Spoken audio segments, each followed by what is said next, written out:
Bonjour ou rebonjour plutôt à toutes et tous. Donc, on va enclencher cette seconde table ronde pour revenir un petit peu sur la genèse un peu donc du projet qu'on a un peu entreaperçu ici. Mais ça me paraissait intéressant en fait de revenir sur cette genèse avec vos trois casquettes respectives, donc la casquette collectivité, la casquette bailleur et la casquette bureau d'études. Donc, décrivez-nous d'où vient ce projet, quelles sont un peu les ambitions et les motivations de base, quels sont un peu les mécanismes et le processus finalement qui ont mené à l'élaboration de ce projet. Alors je commence, c'est bon, on m'entend bien. Donc moi je représente Est Ensemble. Donc Est Ensemble, on est un établissement public territorial. C'est vrai que ça a été dit dans la vidéo, je vais peut-être pas le redire, mais donc il y a la ville de Romainville. On a 9 villes en fait sur le territoire d'Est Ensemble. Et en fait, la ville est importante puisque c'est elle, à la base, qui a été à l'initiative de l'opération. C'était en 2017.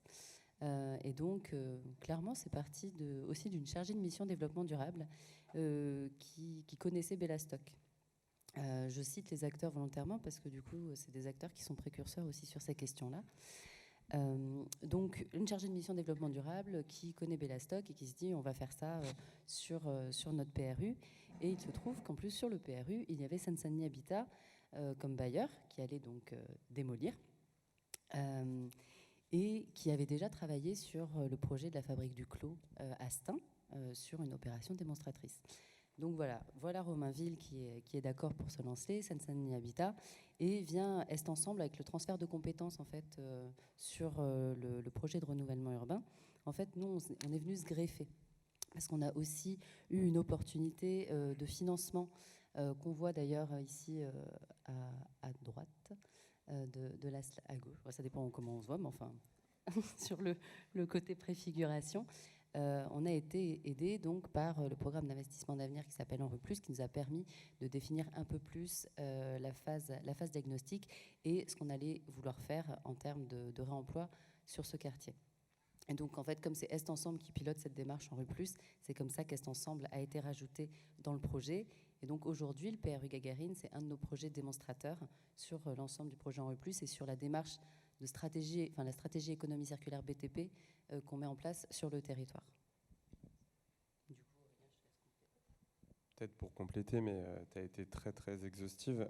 Seine-Saint-Denis Habitat, au départ, c'était pas le bailleur du projet, c'était Romainville Habitat, qui était l'office public de la ville, et du coup qui avait de fait une proximité plus proche avec la mairie. Donc c'est parti aussi de cette relation pour qu'un premier diag ressources soit lancé par Bellastock sur le bâtiment en question.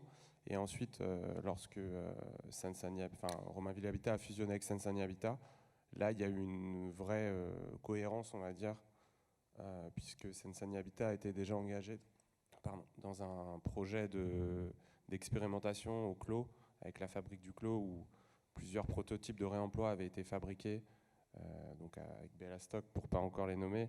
Et du coup, on est parti un peu de cette expérimentation en se disant que le projet de Gagarine, c'était un peu la continuité du réemploi. Et dans cette démarche partenariale, en fait, on pouvait être que favorable, puisqu'on avait des acteurs qui étaient impliqués et des AMO aussi qui avaient été mobilisés pour travailler sur un diagnostic ressources.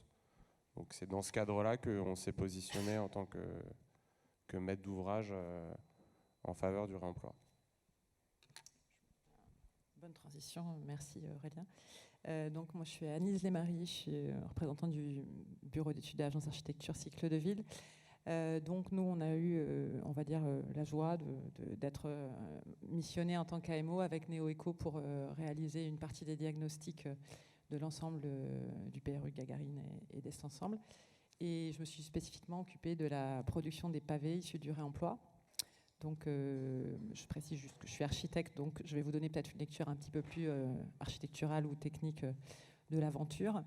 Donc, effectivement, nous, on a récupéré finalement le cahier des charges qui avait été préfiguré par Est Ensemble, qui avait déjà identifié en fait une production de pavés qui venait en effet, qui était en tout cas inspirée de la proposition de Bellastock de l'Opus Incertum, qui est un petit peu différente. Puisque l'Opus Incertum utilise des fragments de voile posés un petit peu pêle-mêle sur le terrain, alors que là était déjà identifié quand on est arrivé l'idée de fabriquer des pavés sous l'impulsion aussi de l'architecte coordinateur, qui est Brenaque Gonzalez, qui a tout de suite saisi l'opportunité en voyant le diagnostic, enfin le premier diagnostic de préfiguration, pour dire ça nous intéresse, pour les espaces publics, on pourrait peut-être utiliser ce type d'éléments pour les voiries piétonnes. Et donc, on ne sait pas très bien comment c'est arrivé dans le cahier des charges, mais en tout cas, la commande qu'on a reçue, nous, c'était aidez-nous, comment fait-on pour produire 1343 mètres carrés de pavés à partir du béton, de la découpe donc, du béton de ces barres HLM.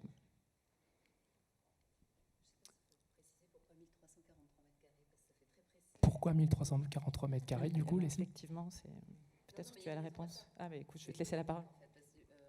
Si, du coup, voilà. Il y a quand même cette question de l'équilibre économique de l'opération. On est clairement aidé par des financeurs extérieurs. Donc, j'ai cité Henri Plus, il y a la région et l'ADEME.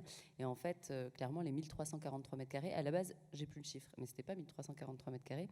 C'est quand on a revu en fait, les coûts de production pour avoir justement cet équilibre pour nous et Seine-Saint-Denis Habitat, pour ne pas avoir du surcoût. Au-delà du coup de ce qui est financé par les financeurs extérieurs, en fait, c'est ça qui a permis de définir cette surface pavée qu'on pouvait faire à partir du réemploi. C'est pas un chiffre sorti de nulle part, c'est ça que je veux dire, parce que 1343. Oui, c'est vrai, et j'ai oublié d'ajouter un élément, c'est que quand même dans la commande d'Est Ensemble était lisible dès le début la volonté d'en faire un projet un peu pilote et innovant.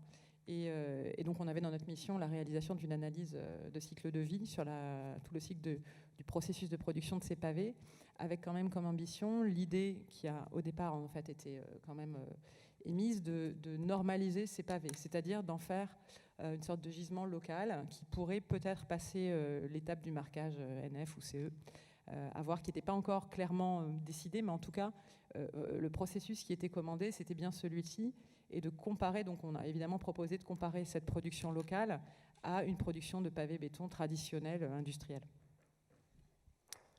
Très bien, merci beaucoup. Alors, je pense qu'on a maintenant une vision un petit peu claire d'où vient ce projet. On voit que ça s'inscrit un peu dans le temps long quand même, et que ça ne sort pas du jour au lendemain, tout ça. Et on voit, alors voilà, vous l'aurez constaté, on a pris 2 slides un peu pour appuyer le propos des différents intervenants et intervenantes. Donc on voit en fait qu'il y a tout un écosystème, si je puis dire, d'acteurs qui s'est progressivement mis en place autour de cette démarche. Alors, maintenant, ma deuxième question, ça va être pour continuer à rentrer dans le projet et à mettre un peu les mains dans le cambouis, si je puis dire, même si on ne parle pas de cambouis, on parle de béton. Mais où est-ce qu'on en est aujourd'hui, du coup, de ce projet ? Qu'est-ce que vous avez démoli ? Qu'est-ce que vous n'avez pas démoli ? Commencer un petit peu à rentrer donc, dans quelque chose qui nous a pas mal guidé lors de cette journée et qui, je pense, continuera de nous guider dans les prochaines séances, parce qu'on sera sûrement amenés à se revoir tous. Les freins et les leviers, parce qu'évidemment cet écosystème s'est mis en place, chacun a plus ou moins bien identifié peut-être les rôles au sein de ce projet-là, mais maintenant que le projet se fait, du coup, comment ça se passe, où est-ce qu'on en est et ce vers quoi on va. Qui veut se lancer en premier ? Je vais commencer. Donc effectivement, ce qu'il faut souligner, c'est qu'on est quand même sur un projet qui a démarré en 2017 avec le premier diagnostic. Et aujourd'hui, on va dire qu'on est à la moitié du chantier de démolition. Donc on a quand même un temps qui est plus long, je pense, que sur des opérations de démolition classiques, pour plusieurs raisons, du fait qu'on ait des études et des diagnostics en amont qui étaient plus poussés, des diagnostics structurels, des diagnostics de caractérisation du béton, etc. On a un marché aussi qui a été un peu complexe à créer, avec des lots spécifiques pour le curage, pour la déconstruction, du sourcing aussi à faire en amont avec des acteurs de la profession, avec les territoires pour aussi avoir un peu leur avis, les AMO qui sont intervenus pour donner leur expertise des cahiers des charges, etc. Donc aujourd'hui, on est en plein chantier, comme je disais. On est actuellement en train d'écrêter le bâtiment. Donc il faut, pour expliquer un peu simplement, on a une partie qui va être écrêtée et qui va être où on va découper les voiles, qu'on va ensuite entreposer au sol, et après on viendra les découper sur une table pour former les pavés que vous voyez ici sur les 2 photos. Donc ça, c'est un prototypage qui a été réalisé sur une surface de 3-4 mètres carrés pour vérifier que le béton que nous, on découpait, il répondait aux normes pavés, on va dire pavés reconditionnés, mais s'approchant quand même du neuf. Donc voilà, aujourd'hui, on est à ce stade-là du projet. Comme frein ou comme levier, ce que je pourrais dire pour compléter, c'est que j'en ai parlé ce matin dans un atelier, c'est que lorsqu'on lance un projet comme ça, on n'a pas de garantie sur le démolisseur en fait, qui va avoir le chantier. Et du coup, c'est aussi un frein parce qu'on voit que les techniques aujourd'hui, elles ne sont pas forcément maîtrisées par tous les acteurs. Et on fait face aussi à des écueils dans la méthodologie de construction. Aujourd'hui, on sait que on peut produire des pavés, mais en phase chantier, on se rend compte que la méthodologie, il faut qu'elle soit précisée. Il faut dimensionner les plaques de béton qui vont être au sol. Il faut savoir comment on les découpe, comment on les organise, où on les découpe.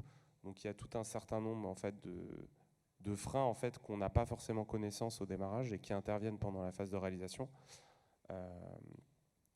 Après, pour parler peut-être de levier, puisque c'est quand même un projet qui a permis de faire changer la conscience aussi d'une démolition où nous, dès le départ, en fait, on pensait pas à faire une démolition zéro déchet et on s'est dit, bah, si on commence à valoriser 80% du bâtiment avec le béton, bah, en fait, on peut aller à 100%.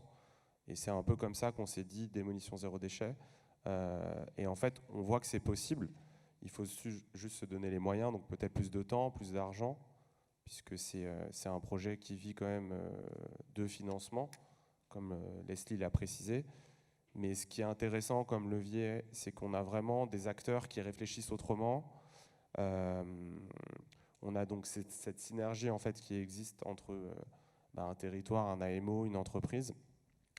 Et on arrive aussi à faire ce genre de conférences pour en parler et surtout à avoir des acteurs qui s'intéressent à la démarche et avec qui on peut aussi créer des partenariats. Donc nous, en amont du projet, on a décidé de donner le plus de matériaux possible lorsque le bâtiment était vide, sans habitants, en conservant une sécurité, bien sûr. Et du coup, il y a eu beaucoup de potentiels acquéreurs qui sont venus pour visiter le bâtiment, pour voir s'ils pouvaient récupérer la porte d'immeuble, s'ils pouvaient récupérer les garde-corps en toiture, s'ils pouvaient récupérer les portes.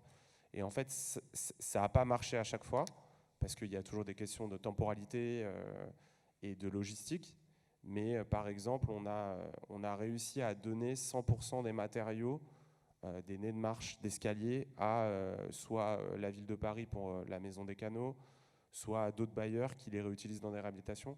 Donc on voit en fait que certains matériaux qui sont plutôt nobles quand même, sont intéressants en réemploi et peuvent être valorisés très simplement. Et ce qu'on a réussi à faire aussi par ailleurs, c'est qu'en interne, nous on est bailleur social, donc on a une politique d'entretien du patrimoine qui est au quotidien, avec la rotation des logements, on a une gestion courante à faire. Et en fait, on a réussi à sensibiliser notre agence de proximité pour récupérer les portes, les fenêtres, les persiennes et les conserver dans les caves des bâtiments qui étaient identiques et qui restaient sur le quartier. Et du coup, on peut assurer un entretien avec des matériaux de seconde main, mais qui sont en très bonne qualité, plutôt que de faire appel au neuf à chaque fois. Et donc ça, c'est vraiment un levier que nous, on a réussi à faire en interne et qui n'avait jamais été fait avant. À la fois sur les leviers et freins. Le levier, je pense, du coup, c'est quand même la volonté politique, hein, malgré tout. Et puis le fait d'être, on est là aujourd'hui, on est quand même un projet démonstrateur, et malgré tout le fait qu'on en parle, qu'on soit amené justement dans plusieurs conférences à en parler. Enfin, je pense, vous avez gagné deux trophées, du coup, je crois, sur ce projet-là. Ça permet quand même de mettre en lumière cette thématique. Bien sûr que le projet, il a plusieurs obstacles, Mais malgré tout, en fait, grâce, je pense, à cette visibilité, je pense que du coup, la visibilité en soi du levier, le fait qu'il soit expérimental, permet justement de faire avancer la thématique. Moi, je m'en sers quand même beaucoup, puisque l'idée, c'est pas de rester juste à l'échelle d'une opération, mais c'est bien du coup de faire une stratégie territoriale et donc d'impliquer aussi les autres bailleurs sociaux sur les autres PRU et puis les autres opérateurs immobiliers que sont les promoteurs, les aménageurs. Donc moi, je m'en sers quand même beaucoup pour convaincre, pour montrer que on peut faire des choses. Je n'ai pas dit forcément répliquer ce projet-là, mais en tout cas parler de réemploi. S'appuyer du coup sur une opération concrète, c'est quand même toujours mieux que de parler un petit peu dans le vide. Et je pense que du coup, un gros levier qu'on a, c'est toute la volonté des différentes parties prenantes, que ce soit donc Est Ensemble, Romainville, Seine-Saint-Denis Habitat, et puis aussi du coup nos AMO, les prestataires qu'on va recruter, parce que du coup Annelise c'était effectivement à la fois AMO Réemploi, et puis aussi recruter sur le marché de prototypage et de finition du coup des pavés pour le traitement. Et ça, clairement, il faut savoir justement bien s'entourer. Et sur ce projet, on est très bien entouré. Et il y a quand même des obstacles qui fait que toutes ces bonnes volontés permettent de lever progressivement les obstacles. Et peut-être sur un frein que je peux évoquer, qui était quand même important, c'était toute la question juridique et administrative aussi de cession de matière entre deux maîtrises d'ouvrage publics.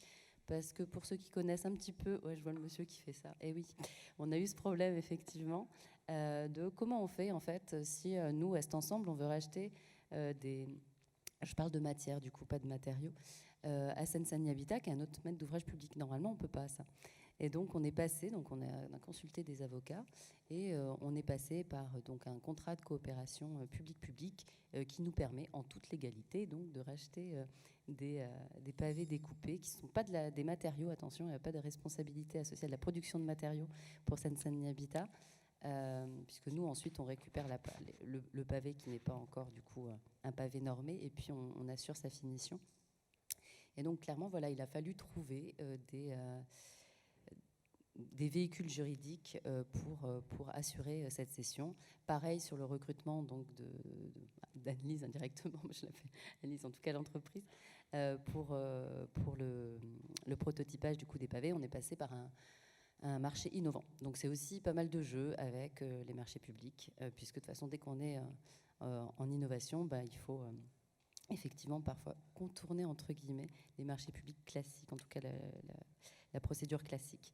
Et je pense, dernière chose, le levier, c'est quand même, on dispose de moyens humains, notamment moi. Hein, mon poste, il est quand même financé aussi à 100% par un financeur extérieur, donc qui est l'Enru Plus, en l'occurrence. Et ça permet quand même, c'est du temps, de toute façon, les projets innovants. Et donc voilà, ça c'est aussi alors un levier pour rester ensemble et puis peut-être un frein pour d'autres. Mais voilà, en tout cas, c'est ce qui permet de faire avancer les choses. Non, je vais peut-être ajouter juste 2 mots, parce que l'essentiel a quand même été dit. Effectivement, en termes de process, c'est surtout ces volets-là qui ont été innovants sur le plan des acteurs. C'est plus sur le plan technique. C'est qu'effectivement, quand on est dans un projet comme celui-ci, on se retrouve face à des limites d'outils qui sont en fait vraiment capitales pour essayer de comprendre, en tout cas d'améliorer ou de pousser l'économie circulaire. C'est que bien évidemment, on a dû faire avec des outils de découpe qui sont des outils de type simural, qui ne sont pas du tout adaptés à ce type de production. En fait, on est quand même dans de l'ouverture très ponctuelle, très ténue, dans des passages de réseau en sous-sol d'1 mètre ou 2 mètres carrés. Et bien évidemment, on n'est pas du tout dans un processus industriel classique qui... j'imagine bien que si on avait eu une dizaine de scies alignés qui scient en même temps avec des puissances, etc., on aurait mis beaucoup moins de temps et on aurait eu beaucoup plus de facilité et ça nous aurait effectivement peut-être coûté beaucoup moins cher. Je dis nous, en tout cas la collectivité. Donc il y a comme ça quand même un effet d'échelle à introduire dans ce type de réflexion. C'est que peut-être si demain tous les maîtres d'ouvrage de l'Île-de-France se mettaient à se dire mais tiens, nos voiries on va les faire en pavé réemployés ou issus de la découpe, il y a une capacité de production qui serait à réfléchir au niveau de financement de type FEDER, ou en tout cas de plus grosses échelles, avec évidemment des entreprises qui sont sur ce secteur-là et qui s'installent pour développer ce secteur-là. Là, on a quand même fait un peu de couture de ce qu'on pouvait avoir comme aussi bien pour les entreprises que dans le montage, ou en tout cas la section des marchés. Voilà, c'est l'entreprise de démolition s'est retrouvée titulaire de ce marché de découpe. On ne peut pas dire que c'était sa volonté première et d'ailleurs sa compétence particulière. Elle a dû donc sous-traiter à un autre acteur qui lui-même a dû faire face à une situation très innovante. Voilà, c'était tout ce que je voulais ajouter. Merci. Donc pour continuer un petit peu, donc peut-être sur cette question un peu des leviers et des freins, donc j'avais un peu une question à vous poser, et je trouve qu'en plus elle est d'autant plus importante en fait à vous poser que ça c'est beaucoup revenu en fait pendant la journée. En fait, de manière un peu caricaturale, souvent on voit les quartiers d'habitat social sous une même étiquette. C'est des grands ensembles des années 50, 70, avec beaucoup de clichés qui vont avec. Donc la question un peu cliché peut-être que je voudrais vous poser, et vous me direz, c'est du coup, à vous de la déconstruire, est-ce que du coup cette démarche qui a été menée donc, sur le quartier Gagarine, est-ce qu'elle est reproductible d'un contexte à un autre finalement, et si oui, à quel prix ou de quelle manière, ou à l'inverse, est-ce que c'est quand même quelque chose qui est quasiment du sur-mesure et qui du coup peut être réplicable, mais peut-être que partiellement?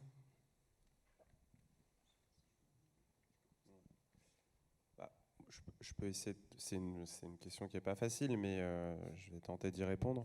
On est sur des quartiers effectivement grands ensembles des années 70 qui sont, vous devez les connaître, qui ont été faits à la même époque selon les mêmes principes de construction.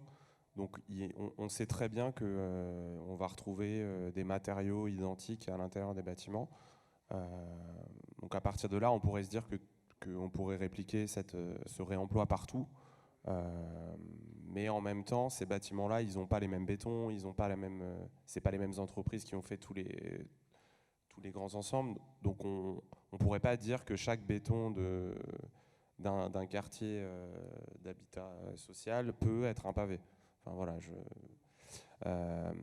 mais en même temps encore, aujourd'hui, c'est sur ces quartiers-là où il y a le plus d'intervention. Donc malheureusement, il y a beaucoup plus de démolition que ce qu'on aimerait, parce que la table ronde d'avant était très intéressante pour montrer qu'on peut faire autrement. Et nous, en tout cas, on veut faire à Seine-Saint-Denis Habitat, c'est que cette approche-là, on puisse la répliquer plutôt dans sa méthodologie, pas forcément en utilisant les mêmes ressources, mais de se servir de ce travail partenarial et de la méthodologie qui a été employée pour avoir une approche circulaire sur à peu près tous les quartiers où il y a des démolitions, et pas que parce qu'en restructuration lourde, le mot, je ne sais pas si le mot passe encore aujourd'hui, on réfléchit aussi à faire du réemploi. Donc en fait, tout ça, ça nourrit une réflexion que nous, on veut porter à l'échelle de notre patrimoine sur les années à venir, quand on va venir transformer les bâtiments.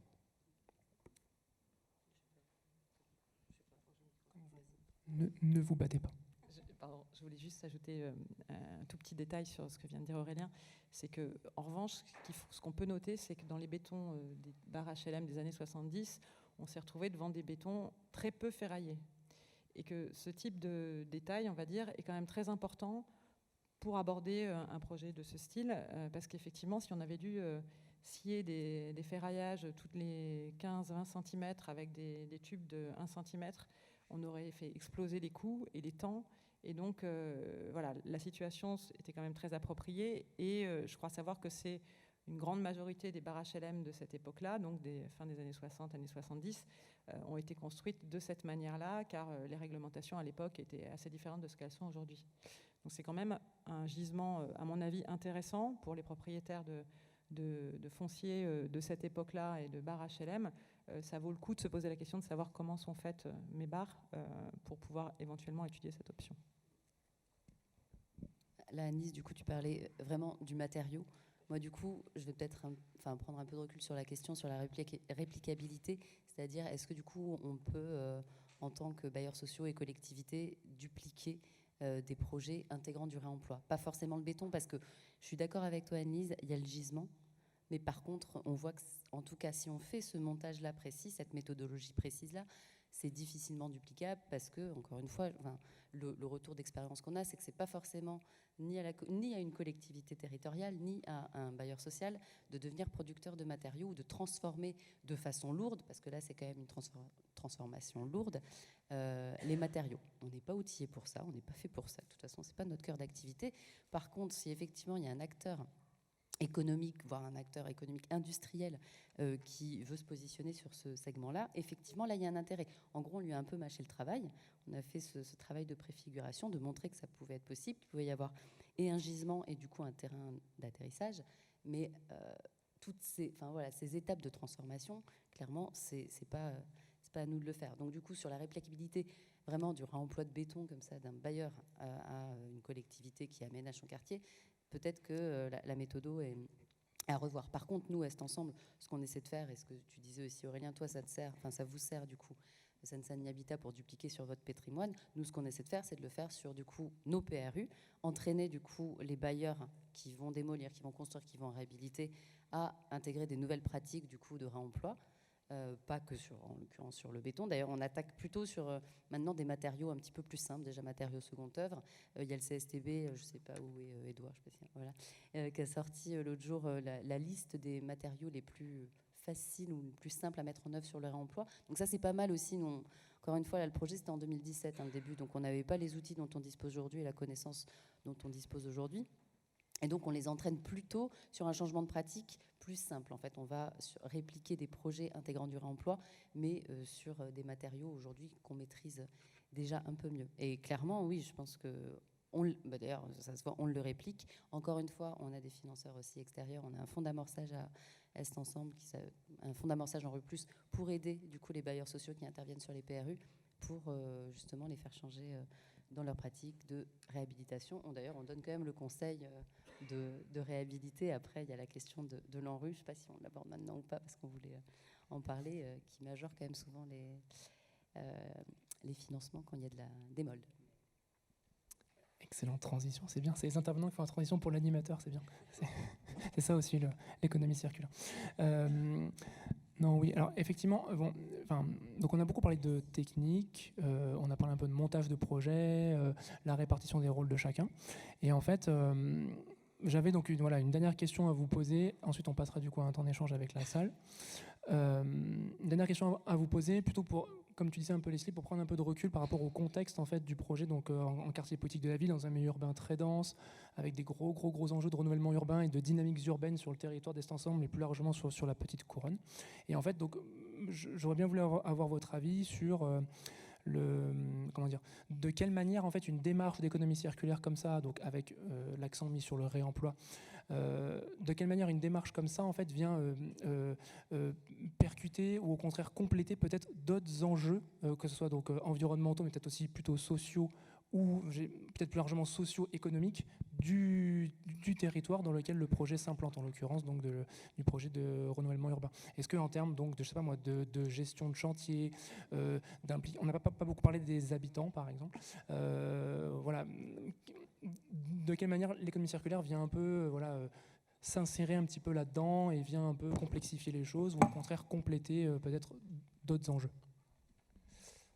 Il y a un exemple qui est quand même assez frappant, c'est que nous, pour démolir le bâtiment, on a pris plus de temps que prévu et comme je disais, on a commencé en 2016-2017 le premier diagnostic et là, on est en chantier. Il nous reste à peu près 6 mois. Le quartier, il a été engagé avec l'ANRU dès 2017, donc il y a un premier groupe scolaire qui a été construit.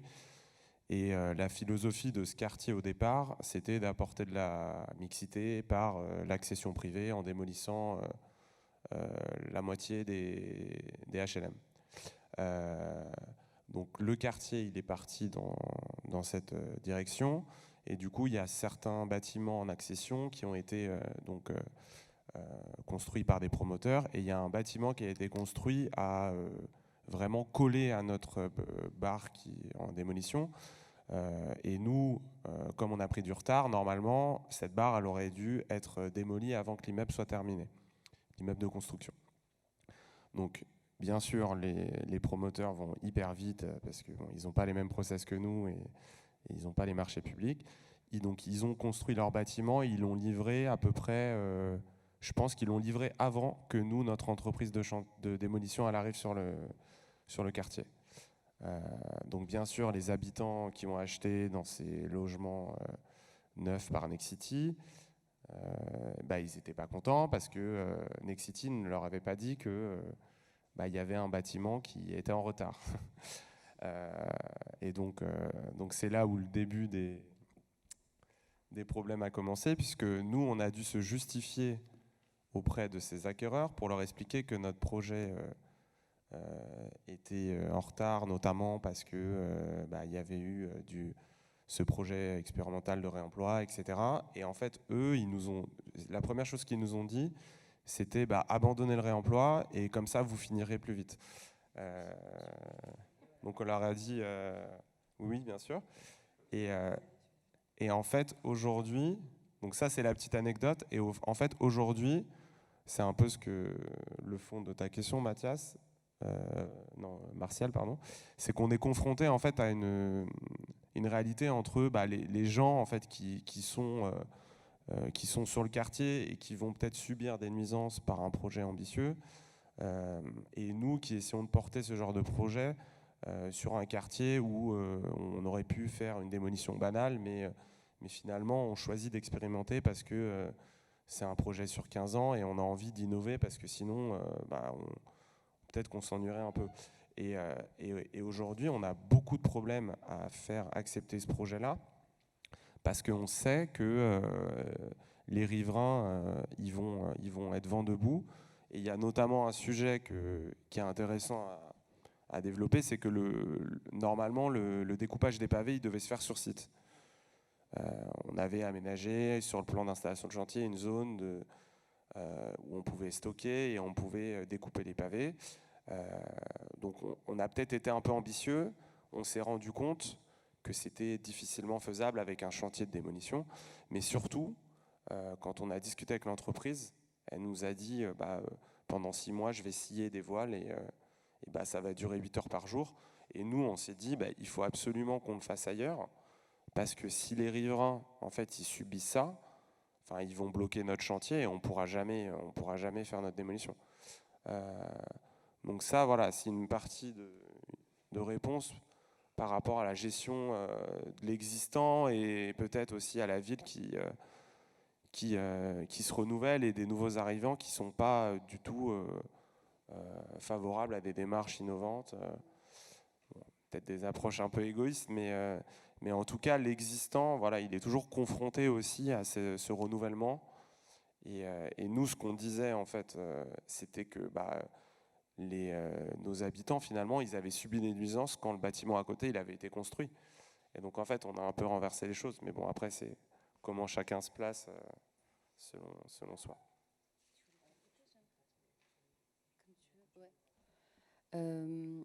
Non, mais parce qu'en fait, quand on avait préparé la table ronde, je trouvais aussi intéressant la question de comment on avait intégré les habitants, qu'on avait essayé en fait de les intégrer. Et je pense que du coup, c'est peut-être quelque chose qu'on a un peu raté. C'est ça que tu voulais dire ? Ouais, vas-y. Non, je voulais rebondir sur ce que disait Aurélien. Et puis, effectivement, avant de parler de ce que disait Leslie, c'était pas vraiment le rôle du maître d'ouvrage. En fait, le rôle vraiment primordial de la collectivité, à mon sens, en tout cas, et de Seine-Saint-Denis Habitat qui sont lancés là-dessus, c'est de faire figure d'exemple, en fait, de donner la possibilité d'expérimenter sous d'autres modalités, à redéfinir, et aussi en fonction des acteurs qui vont se positionner dans le futur et de l'évolution de ces pratiques. Mais non, la petite histoire que je voulais raconter, c'était que effectivement le point de vue des riverains est quand même, il y a quand même un malaise, il faut quand même l'avouer, entre le fait de se dire on va faire d'économie circulaire sur un quartier qui va être démoli à 100%, en tout cas ce qui était au départ effectivement prévu. Donc il y a eu une énorme politisation du sujet avec des levées de boucliers contre les démolitions de gens qui étaient nés là, avaient vécu 30 ans là, etc. Donc pendant les diagnostics qu'on a réalisés avec Eneoeco, on a effectivement eu des manifestations assez fortes émotionnellement des gens qui avaient peur en fait qu'effectivement on démolisse leur habitat, ce qui n'est pas complètement faux. Donc il y a comme ça une espèce de disproportion aussi dans l'intervention de l'ANRU de financer des démolitions. Et quand on se rend compte que le projet d'économie circulaire a été possible concrètement, de manière très terre à terre, par des financements en rue conditionnés par de la en rue plus, pardon, conditionnés par de la démolition, ça peut poser des questions.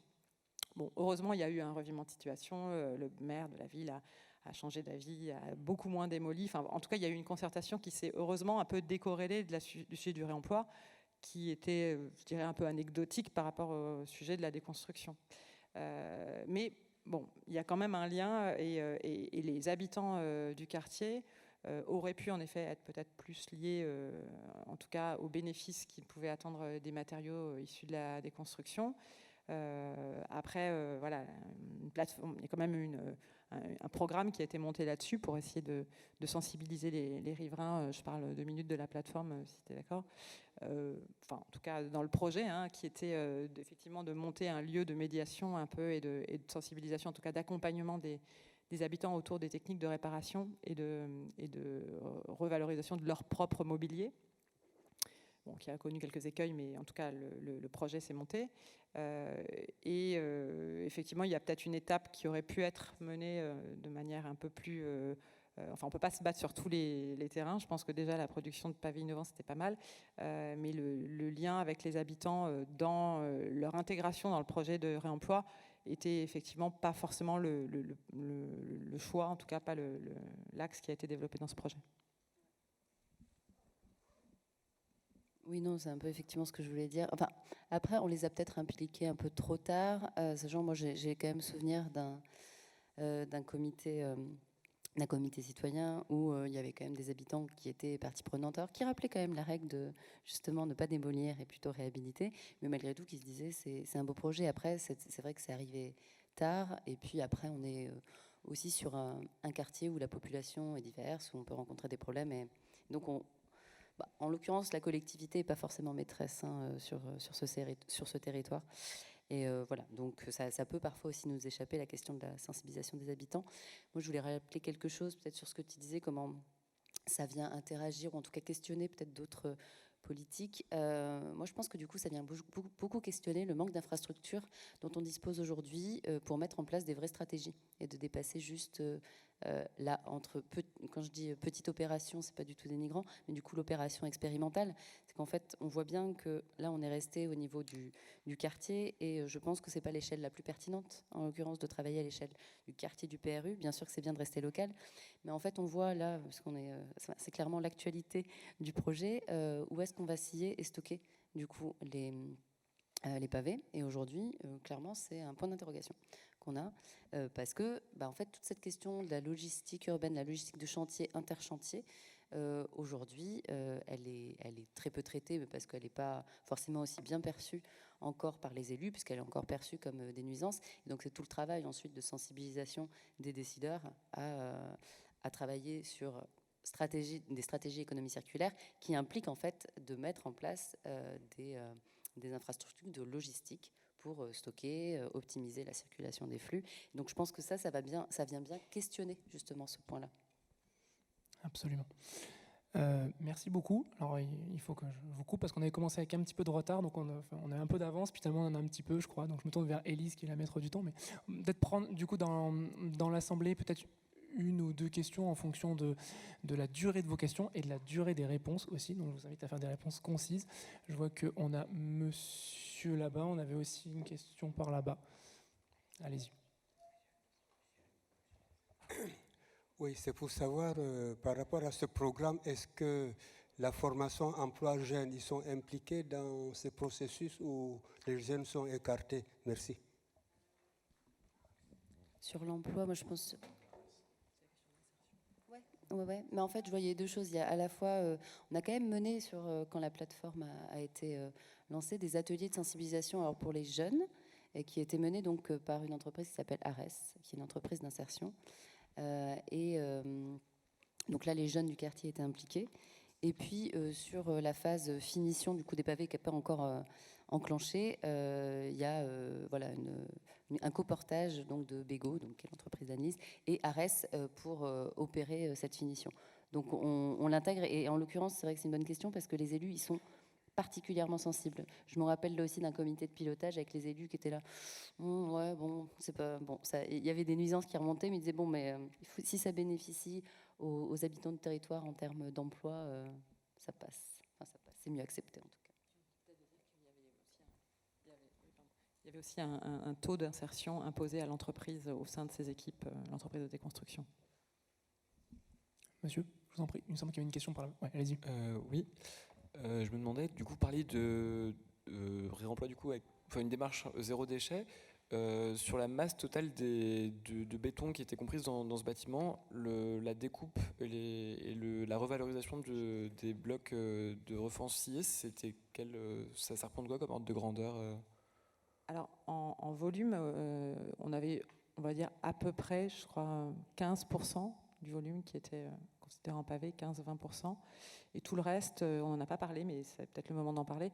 Et en fait, part en écrêtage et va être criblé pour fabriquer du granulat type 1, dont la destination est de re-rentrer dans des compositions de produits en béton de seconde main, du coup.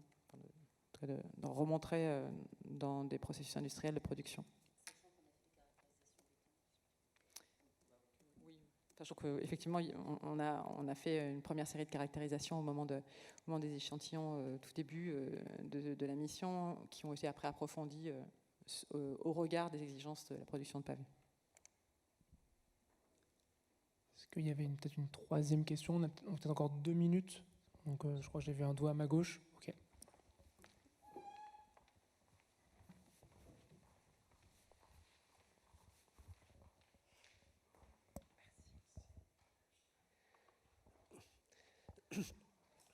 Alors moi déjà je voudrais dire bravo pour ce projet, qui est effectivement un projet de démonstration, ça a été rappelé, avec les freins qui ont été identifiés. Alors j'ai une remarque courte, je pense qu'effectivement, vous ne l'avez pas dit, mais il s'agit de participation citoyenne pour lever l'inacceptabilité d'un tel projet pour des nuisances diverses et variées. Je pense que dans ces cas de figure-là, pour le prochain projet, il faut aussi s'adjoindre les compétences d'un certain nombre de professionnels. Je rappelle que la participation citoyenne, on ne sait pas trop ce que c'est, mais c'est effectivement, on dépasse la sensibilisation, on essaye au maximum de co-construire. Et l'enjeu pour les politiques et pour l'État en particulier, c'est d'essayer de distiller ce volet-là dans les documents de planification. Ça existe déjà dans les plans climat, par exemple. Donc l'enjeu, c'est effectivement les PLU, les permis de déconstruire, etc. Ma question, c'était, mais c'est une remarque qu'a faite Leslie. En fait, d'une certaine façon, tu as dit, il aurait fallu un industrie. Vous n'êtes pas producteur de matériaux, ni vous, ni Seine-Saint-Denis Habitat. Donc ça veut dire que la transformation du modèle, ça veut bien dire qu'il faut qu'il y ait des entreprises, et si possible des industriels qui doivent s'en saisir. Et donc je me demande s'il n'y a pas une limite supplémentaire à celles qui ont été évoquées, pour faire le lien avec ce qui a été dit aussi sur industrialiser, ça veut dire concrètement, il faut standardiser des process, il faut normer, il faut pourquoi pas mécaniser. Et tout à l'heure tu as dit sur site, il y a des opérations qui ont été faites sur site. Or, il faut nécessairement, si on massifie, il faut déporter ce type, parce que ça revient au premier point que j'évoquais, sur les nuisances, sur l'acceptabilité. Et je me demandais, ma question est simple, c'est après ce projet-là, qui est un projet de démonstration, est-ce que vous avez eu des entreprises industrielles qui ont manifesté un intérêt pour poursuivre ce type d'aventure? Et je me demande si, pour terminer, on ne va pas toucher de près des entreprises dont le métier est de fabriquer des matériaux et qui vont finalement être sur une activité presque concurrente. Fabriquer des matériaux neufs et faire du réemploi ailleurs. Alors, je peux peut-être apporter des éléments de réponse à cette question, puisque justement, vous imaginez bien qu'en amont d'un tel projet, on a quand même travaillé avec des entreprises, qui sont quand même des grosses entreprises. Je parle de l'entreprise Prémisse, pour ne pas la nommer, qui nous a quand même beaucoup aidé à la définition de la méthodologie opérationnelle. Ce qui est compliqué, c'est qu'on est quand même dans des cadres de marché public, enfin en tout cas de marché, où comme je le disais tout à l'heure, ce n'est pas du tout des pratiques qui sont courantes. Mais on peut tout à fait s'imaginer que la découpe aurait pu être réalisée, je vous donne une pure projection, une utopie, en sciant des planchers. Bon, là, pas de chance, c'était pas les planchers en étayant, en mettant 10 scies alignés, en s'organisant. Enfin, je vous passe le détail, mais techniquement, ça paraît possible. C'est une question de moyens, de développement d'outils, d'avoir la machine. Et une entreprise, dans un monde parfait où tout est produit à partir d'une mine de ville, on aurait des outils qui fonctionnent, voilà, on aurait même des panneaux solaires pour faire fabriquer l'électricité qu'ils consomment. Et voilà, donc oui et non, c'est-à-dire que je suis d'accord, c'est effectivement, ça suppose une infrastructure d'une entreprise qui met les moyens pour être capable de faire face à une telle commande et qui a une efficacité. Donc c'est vrai, c'est pas vrai, c'est-à-dire qu'en fait on aurait pu le faire in situ. À l'heure actuelle et avec le développement industriel qu'on a aujourd'hui, on a encore besoin de prendre en compte, parce qu'on est encore sur des pratiques, et je vous passe le détail de déjà savoir qu'il faut ramener une table de découpe ou plusieurs. Enfin, on est quand même dans de l'artisanat de base, hein, quand même. On n'est pas du tout équipé avec des outils très sophistiqués, comme pourraient le développer les Américains, les Chinois, enfin je ne sais pas. C'est pas du tout une critique, c'est un état de fait. Donc le jour où on pourrait développer d'autres techniques, où effectivement, donc moi personnellement je suis convaincue, parce que du coup on développe une activité autour de ça, mais que ça pourrait être le cas si les modèles économiques devenaient positifs. Mais encore une fois, il faut se dire qu'on est dans un gisement qui est privé. C'est Sensani Habitat qui est propriétaire. Et si on avait affaire à une friche, des bâtiments abandonnés, et puis on fait un appel d'offres et on demande aux entreprises de réfléchir à comment elles vont intervenir, en tout cas, dans ce cadre-là, c'était très difficile pour elles de rentrer dans un marché. Donc c'est forcément une entreprise qui n'est pas spécialisée qui a répondu. Mais peut-être que demain, il y aura d'autres entreprises, en effet, qui se mettront. Je ne sais pas si j'ai répondu. Mais certains s'y intéressent quand même. Merci beaucoup, ça sera le mot de la fin pour notre table ronde. Je vous propose qu'on applaudisse nos intervenants et qu'on les remercie pour ce beau projet.